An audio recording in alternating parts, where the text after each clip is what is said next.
Kerana itu sekali lagi perancangan pertama. Saya juga mengemukakan soalan. Saya kata, wahai ayah dan ibu tercinta, siapa agaknya dalam dewan ini yang mengajar sendiri anaknya 2 kalimah syahadah? Saya takut nak kemukakan soalan itu pada tuan-tuan, tetapi tanyalah sendiri. Tapi saya kemukakan semalam di dalam dewan itu, tidak ada seorang pun, satu pasangan ibu bapa pun yang angkat tangan untuk mengaku. Ini satu kesedihan, kepiluan yang memilu dan memalukan. Kalau anak masuk sekolah tahun depan, tahun ini anak sudah diregister, sudah didaftarkan. Tetapi yang kita bimbang, anak tidak didaftarkan untuk jadi hamba Allah oleh ibu dan ayahnya. Sedangkan 2 kalimah syahadah adalah pintu masuk mengaku jadi hamba Allah. Daftarlah anak kita. Maka perancangan tidak dibuat ke arah itu.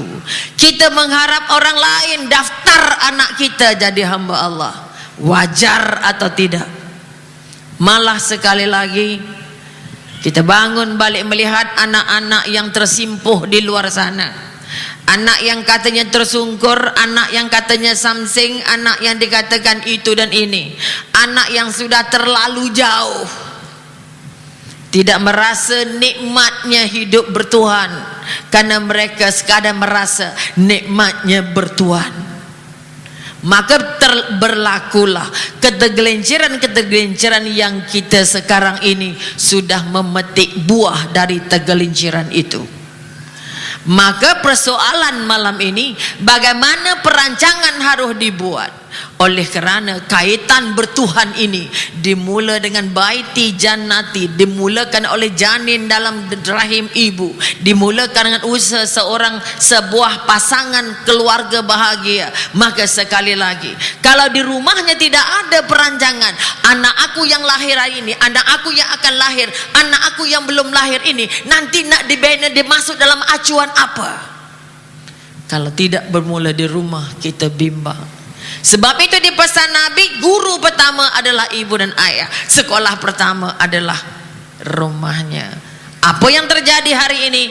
Kita sudah sangkut di rumah pertama. Mana mungkin anak nak masuk ke sekolah kedua akan terangkat menjadi orang yang kenal Tuhannya, merasa bertuhannya, dan akhirnya membangun keyakinan bahawa dia merasa bumi yang dia pijak adalah bumi Allah. Maka sekali lagi, perancangan awal bukan pada polisi yang sudah ada, tetapi pada tuan-tuan, pada kita semua orang dewasa. Kerana generasi muda berhutang segala-galanya dari orang tua. Sebab itu bila ada anak muda yang tersungkur, hutang yang harus terbayar adalah dari orang dewasa yang hidup seangkatan dengannya. Sebab itu sekali lagi, perancangan yang ada paling banyak menumpuk kepada pembangunan fizikal, pembangunan mental.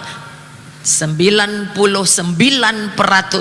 sistem yang ada membangun kekuatan IQ-nya, membangun kekuatan mentalnya, dan terlalu sedikit menyentuh sampai ke urat saraf yang namanya spiritualnya, yang membangun kekuatan keyakinan bertuhannya. Sehingga anak kita bila ditanya, bila kamu merasa paling dekat dengan Tuhan, tak mampu menjawab soalan ini. Mereka sudah belajar apa itu Tuhan, mereka tahu ada Tuhan, tapi tidak merasa mereka sedang diperhati Tuhan. Mereka tidak merasa bahawa setiap langkah yang mereka langkahkan itu adalah langkah dan izinnya Tuhan. Dan setiap degup jantung yang mereka pegang, jantung yang mereka ada adalah switchnya dipegang oleh Allah. Bila keyakinan ini, tangan yang mereka ada, mereka tidak rasa itu tangan pemberian Allah. Mata yang mereka ada, tidak mereka rasa bahawa mata itu datangnya dari Allah. Jika ini tidak disuntik dari awal, dari rumah, dari kecil, anak tidak akan merasa nikmatnya berada di bumi Tuhan yang namanya bumi bertuah anugerah Allah. Percuma untuk kita.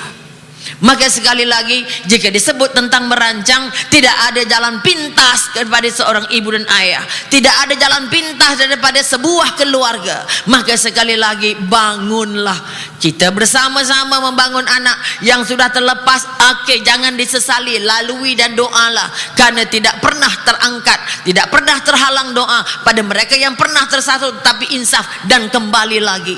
Oleh karena jalan yang Allah luaskan ini jalan yang ada jalan kembali, ada jalan untuk dibaiki. Maka perancangan seterusnya, perancangan melihat bahawa tidak boleh bangun seorang insan andai kata sekadar terbangun mental dan material.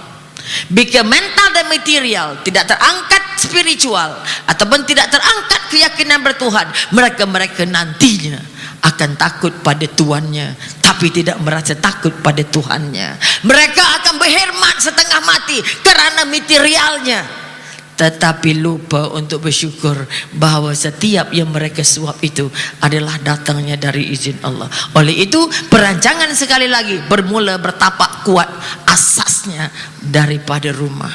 Kedua, sistem sosial yang anak itu campuri. Maka sekali lagi sistem sosial tidak ada ayat bertulis. Oleh itu kita katakan, dalam sistem mengasuh anak, dalam sistem mengangkat dan mendorong, menyubur dan membimbing anak, sistem sosial dalam keluarga, sistem sosial dalam jiran berjiran, dalam kelompok dan komuniti harus sama-sama tertunjang asasnya untuk membangun seorang insan yang merasa dilihat Tuhannya, yang membangun insan yang merasa setiap nafas yang turun naik adalah haknya Tuhan. Jika ini perancangan dan difokuskan kepada membangun mentalnya, membangun emosinya, tetapi jangan tertinggal membangun spiritualnya. Jika tertinggal bermakna anak ini akan bangun tempang, mabuk memburu hartanya. Tak salah buru harta, tapi akhirnya dia bangga dengan hartanya. Akhirnya tidak jadi hamba Allah tapi jadi hamba hartanya. Dia akan mabuk mencari harta dunianya, dia lupa dan akhirnya menjadi hamba dunia semata-mata. Perancangan yang ada banyak mengangkat kekuatan material, banyak mengangkat kekuatan mental, sehingga anak kita dinilai 100% dari jadual dan juga sijil kertas ijazahnya. Tidak ada penilaian dari segi bagaimana hubungan kamu dengan Tuhan.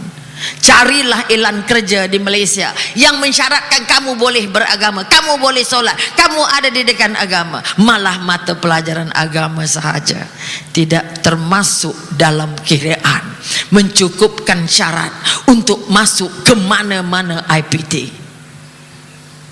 Tidak ada syarat sayang agama, tahu agama, pandai agama untuk layak melamar apapun jawatan yang berada di pasaran kerja di negara kita. Hasil dari tertinggalnya kekuatan yang paling kuat ini, maka terbangunlah satu sistem generasi yang mabuk dengan dunia, terlupa akhiratnya. Yang mabuk dengan harta, lupa zakat dan fitrahnya. Yang mabuk menjaga kuasa, akhirnya salah guna dengan kuasanya, kerana tidak mengaitkan kuasanya dengan izinnya dan kuasanya Tuhan. Maka sekali lagi, menyentuh tentang perancangan, kita tidak mampu melepaskan perancangan untuk anak kita, masa depan kita sekadar di tangan orang lain. Maka sekali lagi, wahai ibu dan ayah, kita bangun bersama di sistem yang ada. Tambahlah dengan sistem yang kita mahu, tambahlah dengan input yang kita mahu. Mudah-mudahan sesi malam ini menjadi sebahagian dari tambalan-tambalan yang dapat mengangkat anak remaja yang sedang memburu dan melukis peta hidupnya untuk bangun dengan satu peta yang lebih lengkap. Pertama, memburu dunia untuk mencari akhirat, mencari syurga di dunia, dan memburu akhirat untuk dapat syurga di akhirat. Jika ini matlamat, oleh itu sekali lagi, tuan-tuan dan puan-puan, tepuk dada, tanyalah iman, apakah visi dan matlamat tuan-tuan? Sepanjang tuan-tuan diizinkan punya nafas, nadi dan hati. Perancangan yang menyebabkan kita tenggelam timbul apabila tidak tertampal di dada anak, tidak tertampal di minda anak. Kamu besok bila besar jadi ini dan ini dan ini. Kamu ayah kalau maunya mau anak ayah ini jadi begini dan begini. Oleh itu sekali lagi, jangan sekadar mendidik fisikalnya. Paling penting bangunkan sekaligus pendidikan fisikal, mental, dan sekaligus membangun dan memupuk keyakinan bertuhan dalam bentuk pertama perkataan, kedua contoh, ketiga didikan, keempat asuh.